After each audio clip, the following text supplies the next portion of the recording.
ہیں اب جہاں پر پنجاب حکومت کا شوگر ملز مالکان کے ساتھ چینی کے معاہدے کے مطابق چینی 173 روپے فی کلو فروخت کرنے کے باوجود پاک پتن میں بھی چینی 190 روپے کلو میں فروخت ہونے لگی ہے۔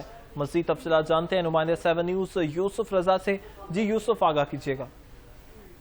جی بالکل، حکومت اور شوگر ملز مالکان کے درمیان طے کردہ معاہدے کے مطابق شہریوں کو 173 روپے فی کلو گرام چینی جو ہے وہ سیل کرنا تھی، لیکن شہر فرید پاک پتن میں اس کے برعکس چینی جو ہے 190 روپے سے لے کر 200 روپے فی کلو گرام کے حساب سے شہریوں کو فروخت کی جا رہی ہے۔ میرے ساتھ ایک شہری موجود ہے جو اس دکان پر چینی کی خریداری کے لیے آئے ہیں۔ آئیے ان سے بات کرتے ہیں کہ اس حوالے سے یہ کیا کہتے ہیں۔ جی سر بتائیے گا۔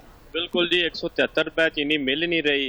بالکل ساریاں دکاناں تے جا کے چینی منگنے، چینی دے ہی نہیں رہا کوئی، اور جے ملتی ہے تو 190 تو 200 روپے فی کلو چینی ملتی ہے۔ دکاندار حضرات کہندے نے کہ سانو اگوں مہنگی ملتی ہے، اسی لیا کے چینی رکھ دے نہیں۔ اس وجہ تو تمام جڑی عوام ہے پریشان ہے۔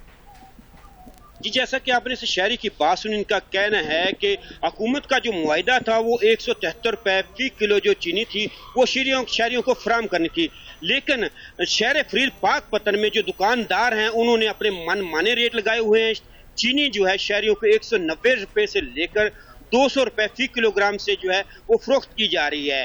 حکومت کو چاہیے کہ حکومت کے جو مقرر کردہ نرخ ہیں اس کے مطابق جو ہے شہر فرید میں چینی کی فروخت کو جو ہے ممکن بنایا جائے۔ جی بہت شکریہ یوسف رضا، آپ ہمیں آگاہ کر رہے تھے۔